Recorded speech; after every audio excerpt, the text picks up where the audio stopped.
Қайырлы күн достар, есімім Аманжол, мамандығым қаржыгер. Көптеріңізге мен 42.500 теңгеге байланысты таныс шығармын деп ойлаймын. Сол 42.500 теңгенің төңірегінде көп адамдар маған жазылды.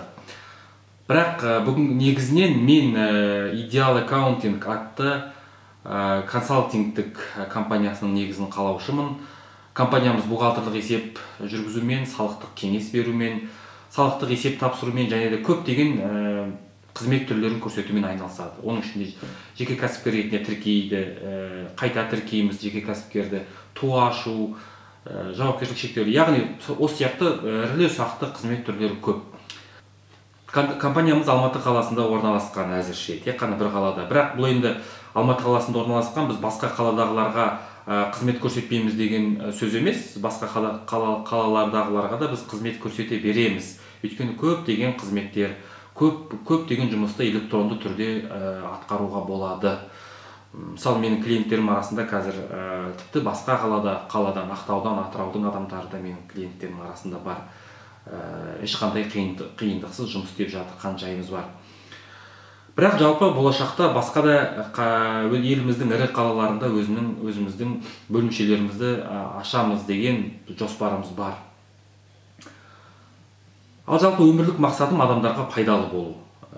Барынша қолымнан келгенше сіз кәсіпкер болыңыз, болмаса жай жеке тұлға болыңыз. Әйтеуір қалай болған кезде де сізге әр адамның бір жаңағы несі болады, мысалы бір түсінбейтін тұстары болады. Ол мемлекеттік қызметке байланысты, салыққа байланысты, есеп жүргізуге байланысты. Сол осы сияқты сұрақтарға барынша сіздерге пайдалы, нақты, ешқандай артық ауыз сөзсіз нақты жауап беру, пайдалы болу. Сол үшін осы YouTube каналымды ашқандағы мақсатым да сол болған. Енді кәсіпкерлерге арнап мен осы YouTube каналымда біраз видеолар жүктедім. Салық режиміне байланысты, ИП, ТО-ға байланысты, кассалық аппаратқа да байланысты. И бұдан ары қарай да жүктей беремін видеоларды. Қандай жаңалық пайда болады, қандай қоғамда жаңағы орны бар мәселелер пайда болады, мен солардың барлығын міндетті түрде салып, айтып, жүктеп, көрсетіп сіздерге қолымнан келгенше пайдалы ақпарат беріп отыруға тырысамын. Ал бұдан былай жеке тұлғаларға да көптеген көмегімді тигізуге дайынмын. Өздеріңіз білесіздер, қазір халыққа қызмет көрсету орталықтары көптеген қызмет түрлерін электронды қылып тастады. Яғни бұл қызмет түрін сіз электронды аласыз деп сізді қайтарып жібереді. Қалай аласыз, ол сізге түсініксіз. Сол үшін мен осы YouTube каналымда сол қызмет түрлеріне, ол қызмет түрлері 500-ге жоқ қызмет түрі бар екен, электронды алуға болады. Сол қызмет түрлеріне бөлек-бөлек видео түсіріп, видео нұсқаулық ретінде көрсететін боламын сіздерге түсінікті қарапайым қазақтың жалпақ тілінде. Енді бірден бәрін 500-ін бірақ түсіріп тастауға оның ешқандай, мысалы біреу керегі бар, жоғы бар, оны білмеймін. Сондықтан сіздердің сұраныстарыңызға байланысты түсіремін. Сіздер міндетті түрде осы видеоның астына өздеріңіздің пікіріңіз, комментарий ретінде пікіріңізді жазып, қалдырып кетсеңіздер.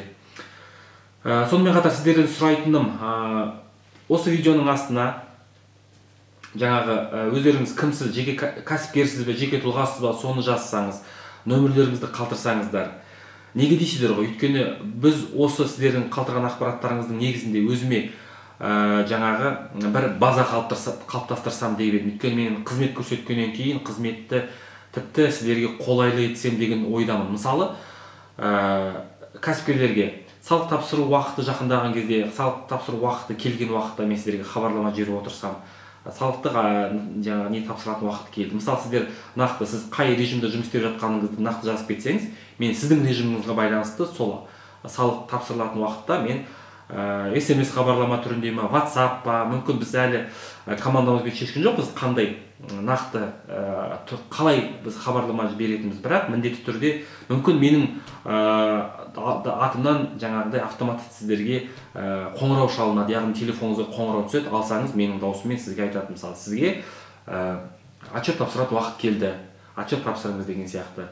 Ал жеке тұлғаларға жаңада пайда болған мемлекеттік қызметтер жайында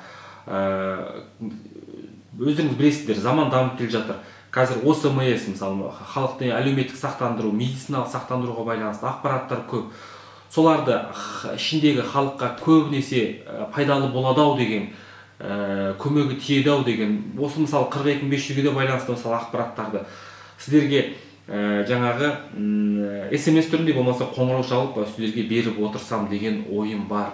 Әрине ол үшін маған сіздердің тараптарыңыздан жаңағы өздеріңіз жайында ақпарат беріп өтулеріңіз керексіздер. Біз оның барлығы түгел белгілі бір жаңағы тізім жасап, сол тізімде ұстап отырамыз. Яғни біз сол тізім бойынша шатастырмай кәсіпкерлерге олардың өздерінің ақпаратын береміз, жеке тұлғаларға тиісті ақпаратты оны өзін береміз, және жаңадан қосылған нөмірлерді әрқашанда қосып тіркеп отыратын боламыз.